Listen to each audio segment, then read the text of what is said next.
নমস্কার বন্ধুরা, রুচির কিচেনে সবাইকে স্বাগত জানাই। আজ নিয়ে এসেছি ঝিঙের নিরামিষ তরকারি। অল্প করে একটু মুগ ডাল দিয়ে ঝিঙের এই নিরামিষ তরকারি রান্না করে খেয়ে দেখুন। গরম ভাত আর কিচ্ছু লাগবে না, এই দিয়ে এক থালা ভাত খাওয়া হয়ে যাবে। চলুন রেসিপিটা দেখে নিয়ে যাক, আশা করি ভালো লাগবে। এখানে দেখুন আমি 500 গ্রাম ঝিঙে নিয়েছি। ঝিঙেগুলোকে কেটে নিতে হবে। প্রথমেই খোসাটাকে আমি তুলে নিয়েছি এইভাবে। তারপরে ঝিঙেটাকে খুব ভালো করে ধুয়ে নিয়েছি। দেখুন এইভাবে ধুয়ে নিতে হবে খোসাটাকে ছাড়িয়ে, কারণ কাটার পরে কিন্তু আর ধোবো না, সেই কারণে।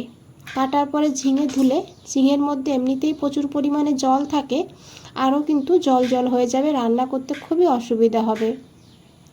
সেই কারণে ভালো করে ধুয়ে নিয়ে তারপরে ঝিঙেটাকে এইভাবে কেটে নিতে হবে। দেখুন আমি কিভাবে কেটেছি, খুব বেশি বড় না আবার খুব বেশি ছোট না। এদিকে দেখুন আমি নিয়েছি 2 চামচ মুগের ডাল। ডালটাকে খুব ভালো করে ধুয়ে নিতে হবে। আপনারা এখানে মুগের ডালের পরিবর্তে ছোলার ডাল বা মটরের ডালও নিতে পারবেন। ডালটাকে খুব ভালো করে ধুয়ে নিতে হবে। দেখুন ডালটাকে খুব ভালো করে ধুয়ে জলটা ফেলে দিয়েছি। এখন এই ছাঁকনির উপরে ডালগুলোকে রেখে দিয়েছি, এতে ডালের জলটা ঝরে যাবে। এদিকে দেখুন বন্ধুরা, একটা কড়াই বসিয়ে দিয়েছি। কড়াই গরম হয়ে গেলে এই ডালটা দিয়ে দিতে হবে। ডালের মধ্যে কিন্তু খুব বেশি জল ছিল না, এইভাবে 5 মিনিট রেখে দিলে জলটা ঝরে যাবে। এখন এই ডালটাকে খুব ভালো করে লো ফ্লেমে ভেজে নেব, তবে ডালের কালার চেঞ্জ করব না, সেইভাবে ডালটাকে ভেজে নিতে হবে। তো দেখুন বন্ধুরা, এখানে ডাল ভাজা হয়ে গিয়েছে, ডাল থেকে সুন্দর একটা গন্ধ ছেড়ে দিয়েছে। এখন এখানে দিয়েছি 1/2 চামচের একটু বেশি গোটা জিরা, 1 চামচ মতন দিয়েছি গোটা জিরা। জিরেটাকে দিয়েও কিন্তু একটু ভেজে নিতে হবে ডালের সঙ্গে। তারপরে এখানে দিতে হবে 1 চামচ পোস্ত। পোস্ত সবার শেষে দিতে হবে, পোস্ত কিন্তু খুব বেশি ভাজবো না, সেই কারণে। এর সঙ্গে দিয়েছি 7-8টা গোলমরিচ। এখন খুব ভালো করে একবার মিশিয়ে নিতে হবে, তারপরে এই মশলাটাকে তুলে নিতে হবে। এর থেকে কিন্তু কালার বেশি চেঞ্জ করলে খেতে ভালো লাগবে না, এইভাবেই ভেজে নিতে হবে। এখন এই ডালগুলোকে ঠান্ডা করে নেব। আর দেখুন এই কড়াইতেই দিয়েছি 2 চামচ সর্ষের তেল। রান্নাটা অবশ্যই সর্ষের তেলে করবেন, এতে স্বাদটা বেশি ভালো হবে। তেলটাকে খুব ভালো করে গরম করে নিয়েছি, তবে তেলের পরিমাণ আপনারা আপনাদের প্রয়োজন মতো নিয়ে নিতে পারেন, এখানে বাড়িয়ে কমিয়ে। তেল গরম হয়ে গেলে দিয়েছি এখানে অল্প করে একটু কালো জিরা, 2টো শুকনো লঙ্কা। এখন এই ফোড়নটাকে খুব ভালো করে একটু ভেজে নেব। শুকনো লঙ্কার ফ্লেভারটা যেন তেলের সঙ্গে মিশে যায়, সেইভাবে ভালো করে ভেজে নিয়ে তারপরে এখানে দিতে হবে সেই কেটে রাখা ঝিঙে। এখন গ্যাসের ফ্লেমটা বাড়িয়ে দিয়ে ঝিঙেটাকে 2-3 মিনিট ভেজে নেব। বন্ধুরা একবার হলেও এইভাবে বানিয়ে দেখবেন, যদি বানিয়ে না থাকেন খেতে অসাধারণ লাগে। নিরামিষ এইভাবে রান্না করলে যারা নিরামিষ খেতে চায় না তারাও কিন্তু চেয়ে চেয়ে খাবে, এতটা ভালো হয় খেতে।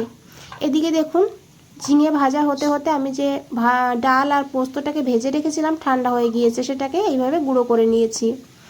আর তারপরে এখানে দিয়েছি 2টো কাঁচা লঙ্কা, দিয়েছি অল্প করে একটু আদা, 1/2 ইঞ্চি মতন আদা দিয়েছি, আর একটু জল দিয়ে মশলাটাকে একদম মিহি করে বেটে নিয়েছি। দেখুন বন্ধুরা এইভাবে। আর এদিকে দেখুন ঝিঙেও ভাজা হয়ে গিয়েছে। আর ঝিঙের থেকে কিন্তু খুব বেশি জল বের হয়নি, কারণ এখনও ঝিঙের মধ্যে লবণ দিইনি, সেই কারণে। লবণ দিলে ঝিঙের থেকে কিন্তু প্রচুর পরিমাণে জল ছাড়বে, সেই কারণে লবণটা পরে দিতে হবে, ঝিঙেটাকে ভেজে নেওয়ার পর। তারপরে দিয়ে দিয়েছি এখানে পরিমাণ মতন লবণ, অল্প করে একটু হলুদের গুঁড়ো, আর 1/2 চামচ মতন দিয়েছি কাশ্মীরি লঙ্কার গুঁড়ো। এতে কালারটা খুব সুন্দর হবে, ঝাল হবে না।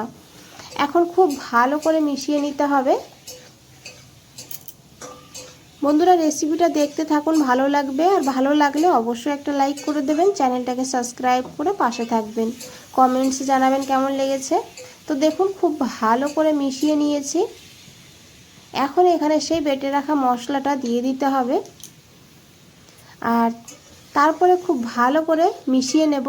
আর যেহেতু মশলাটা আমি ভেজেই দিয়েছি, সেই কারণে আর খুব বেশি ভাজবো না, এমনিতেই ভাজার সুন্দর একটা ফ্লেভার এই মশলার মধ্যে আছে। তো দেখুন মশলা থেকে তেলও ছেড়ে দিয়েছে। এখন এখানে আমি অল্প করে জল দিয়েছি, প্রথমে জলটাকে দিয়ে খুব ভালো করে মিশিয়ে নেব। রান্নাটা খুবই সাধারণ আর সিম্পল, তবে খেতে কিন্তু অসাধারণ হয়। একবার হলেও বানিয়ে দেখবেন, তারপর আমাকে জানাবেন কেমন লেগেছে। তো দেখুন প্রায় আরও 2-3 মিনিট এইভাবেই কষিয়ে কষিয়ে রান্নাটা করে নিয়েছি। এখন দিয়েছি এখানে হাফ গ্লাস জল, হালকা গরম জল দিলে ভালো হবে। জলটাকে দিয়ে খুব ভালো করে মিশিয়ে নিতে হবে। তারপর ঢাকা দিয়ে লো টু হাই ফ্লেমে 5 মিনিট রান্না করেছি। 5 মিনিট পর ঢাকনাটা সরিয়ে নিয়েছি। এখন একবার খুব ভালো করে মিশিয়ে নেব। আর এখানে বন্ধুরা ঝিঙে কিন্তু একদমই গলে গিয়েছে। দিয়েছি সামান্য একটু চিনি টেস্টটাকে ব্যালেন্স করার জন্য, তবে আপনাদের অপছন্দ হলে স্কিপ করতে পারেন। ঝিঙে এমনিতেও একটু মিষ্টি মিষ্টি লাগে। চিনিটাকে দিয়ে খুব ভালো করে মিশিয়ে ঢাকা দিয়ে আবারও 2 মিনিট রান্না করে নিয়েছি। তো 2 মিনিট পর দেখুন ঢাকনাটা সরিয়ে নিয়েছি। এখন একবার খুব ভালো করে মিশিয়ে নেব। আমি কিন্তু ঝোলটা এইভাবেই রাখবো, আপনারা চাইলে আরও একটু শুকিয়ে নিতে পারেন।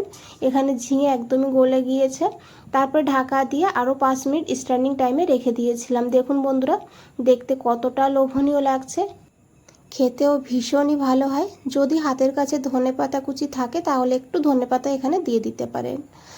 আর এইভাবে রান্না করে একবার হলেও বানিয়ে খেয়ে দেখবেন, তারপর আমাকে জানাবেন কেমন লেগেছে। বন্ধুরা আজ তাহলে এই পর্যন্তই, ফিরে আসছি নতুন কোনো রেসিপি নিয়ে। ভালো থাকবেন, সুস্থ থাকবেন। সবাইকে অনেক অনেক ধন্যবাদ এত সময় ধৈর্য ধরে রেসিপিটা দেখার জন্য।